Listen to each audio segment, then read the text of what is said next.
નમસ્કાર, જય શ્રી કૃષ્ણ મિત્રો. સ્વાગત છે તમારું અમારી યુટ્યુબ ચેનલમાં.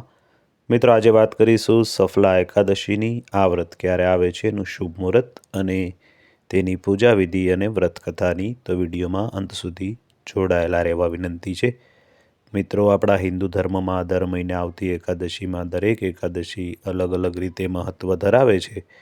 ભગવાન વિષ્ણુ અને દેવી લક્ષ્મીના આશીર્વાદ પ્રાપ્ત કરવા માટે આ તિથિઓ શ્રેષ્ઠ માનવામાં આવે છે.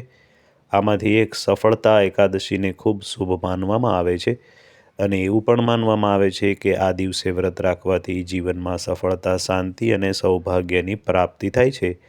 આ વખતે આ એકાદશી દુર્લભ એક શુભ મુહૂર્તમાં આવે છે, જે તેનું મહત્ત્વ વધારી દે છે. મિત્રો, હિન્દુ કેલેન્ડર મુજબ માગશર માસના વદ પક્ષની 11મી તિથિને સફલા એકાદશી અથવા સફળા એકાદશી પણ આપણે કહીએ છીએ. આ વર્ષે આ એકાદશીની તિથિ 14 ડિસેમ્બર 2025ના રોજ સાંજે 6:49થી શરૂ થઈ 15 ડિસેમ્બર 2025ના રોજ રાત્રે 9:21 આજુબાજુ સમાપ્ત થાય છે. ઉદયાતિથિ અનુસાર આ વ્રત આપણે 15 ડિસેમ્બરને સોમવારના રોજ કરીશું. મિત્રો, સફલા એકાદશીનું ધાર્મિક રીતે ખૂબ મહત્ત્વ છે. શાસ્ત્રોમાં જણાવાયું છે કે સફલા એકાદશીનું વ્રત રાખવાથી જીવનના દરેક પાસામાં સફળતા મળે છે. સાથે સાથે આ દિવસે રાખેલા વ્રતથી 5000 વર્ષના તપસ્યા જેટલા લાભ પણ મળે છે. ભગવાન વિષ્ણુની કૃપાથી વ્યક્તિના પાપોનો નાશ થાય છે અને તેમના મુક્તિનો માર્ગ મોકળો થાય છે. મિત્રો, આ દિવસે કેવી રીતે પૂજા વિધિ અને ઉપવાસ કરવો જોઈએ તેની પણ માહિતી હું તમને જણાવું તો સફલા એકાદશીના દિવસે ઉપવાસ કરનારે બ્રહ્મ મુહૂર્તમાં ઉઠી સ્નાન કરી મંદિરમાં જઈ મંદિરની સફાઈ કરી સ્વચ્છ પીળા વસ્ત્ર પાથરી ચોકી તૈયાર કરવી તથા પૂજા કરવાનું વ્રત લેવું. પૂજા ઘરમાં એક ચબૂતરો બનાવી લાલ કે પીળા કપડા પર ભગવાન વિષ્ણુ અને દેવી લક્ષ્મીની મૂર્તિ સ્થાપિત કરવી. ગંગાજળ છાંટી સ્થળને પવિત્ર કરવું. ત્યારબાદ શુદ્ધ ઘીનો દીવો પ્રગટાવી તુલસી પાન, ફૂલો, માળા, પીળા રંગના ફળ અને યથાશક્તિ પ્રસાદ અર્પણ કરવો. સાથે સાથે વિષ્ણુ સહસ્ત્રનામ, કનક સ્ત્રોત, ઓમ નમો ભગવતે વાસુદેવાયનો મંત્ર જાપ, વ્રત કથાનો પાઠ કરવાથી ઉપવાસ કરનારને અપાર લાભની પ્રાપ્તિ થાય છે. મિત્રો, સાંજે આરતી અને પૂજા પણ આવશ્યક માનવામાં આવે છે.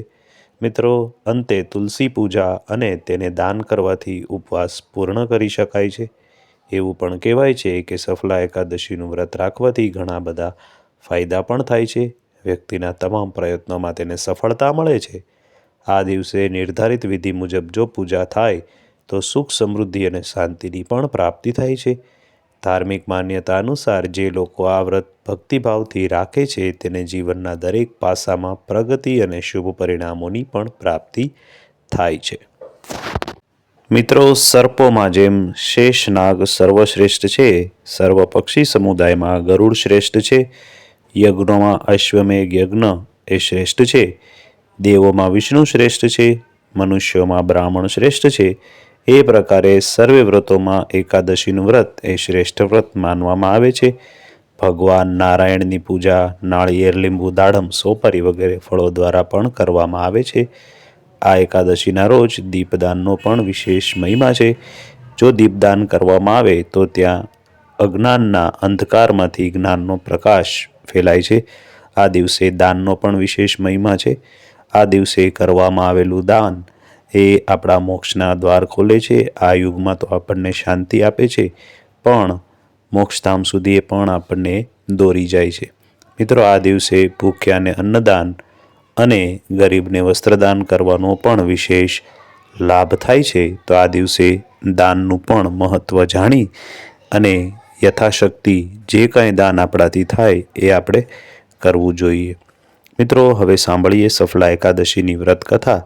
સફલા એકાદશીની કથા શ્રી કૃષ્ણ યુધિષ્ઠિરને સંભળાવતા કહે છે કે ઘણા વર્ષો પહેલાં ચંપાવતી નામની નગરીમાં એક રાજા રાજ્ય કરતા હતા, જેનું નામ હતું માહિષ્મત રાજા. તેને 4 પુત્રો હતા. સૌથી મોટો પુત્ર અતિ કામી હતો. આ વેશ્યાગામી વિષયાસક્ત પુત્ર ભક્તોનો દ્રોહ કરતો, બ્રાહ્મણોની નિંદા કરતો. તેથી રાજાએ તેને રાજમહેલમાંથી રજા આપી દીધી. તે જંગલમાં ભટકતું જીવન જીવી રહ્યો હતો. રાત્રે એ લૂંટફાટ કરતો અને ફળાદી અભક્ષ્ય વસ્તુ ખાઈને પોતાનું જીવન વ્યતીત કરતો હતો. પિતાએ આ પોતાના મોટા પુત્રનું નામ લુંપક રાખ્યું હતું. લુંપકનો અર્થ થાય છે ચોર. લુંપક આશ્રમમાં રાતવાસો કરતો અને દિવસે અહીં ત્યાં રખડ્યા કરતો. જંગલમાં પીપળાનું એક ઘેઘૂર વૃક્ષ હતું.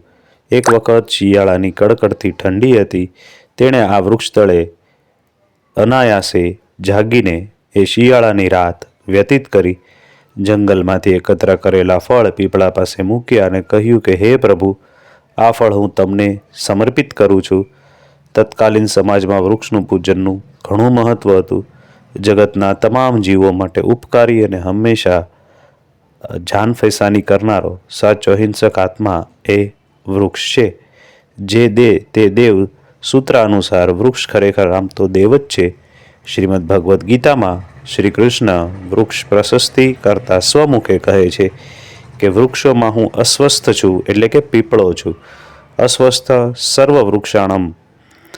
કોઈ સંતે પણ ગાયું છે, તરુવર સરવર સંતજન ચોથા વર્ષત મેં પરમાથ કે કાણો ચારો ધરિયા દે. અર્થાત વૃક્ષો ફળ ખાતા નથી. તેનો આત્મા ઉપકારી છે. પોતાના ફળ પોતે ન ખાય પણ બીજાને ખવડાવે છે. વૃક્ષો આપણને ત્યાગ, તપ, તિતિક્ષાની પણ ભાવના શીખવે છે. લુંપકે રાત્રિ જાગરણ કર્યું અને ફળ વડે પીપળાની પૂજા કરી.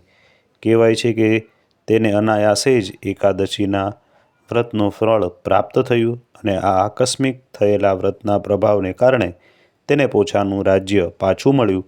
પિતાએ પુત્રને મીઠો આવકાર આપ્યો. આ હતો દિવસ એ સફળ એકાદશીનો, એટલે કે સફલા એકાદશીનો દિવસ. સફળ એટલે સફળતા. પછી તો લુંપક રાજાએ વિદ્વાન બ્રાહ્મણની સલાહ અનુસાર વર્ષો સુધી આજીવન આ એકાદશીનું વ્રત કર્યું. ફળ સ્વરૂપે લુંપકને ધર્મશીલ, શાંત અને એક સંસ્કારી રાજા તરીકે ઓળખાવામાં આવ્યા અને ત્યારબાદ તેનું જીવન એ સુખ શાંતિ, ધર્મશીલ, સંસ્કારી, ઘરરખું તરીકે ખ્યાતિ થઈ. તેને સુંદર રાણીની પ્રાપ્તિ થઈ. સદ્ગુણી પુત્રો પ્રાપ્ત થયા. તેણે વાનપ્રસ્થાશ્રમ સ્વીકારી પુત્રને રાજગાદી સોંપી અંતે મોક્ષ ગતિને પામ્યા. તો મિત્રો, જેમ લુંપક રાજાને અનાયાસે થયેલું આ સફલા એકાદશીનું વ્રત ફળ્યું, તેમ આપ સૌને આ સફલા એકાદશીનું વ્રત ફળે તેવી ભગવાન વિષ્ણુને પ્રાર્થના.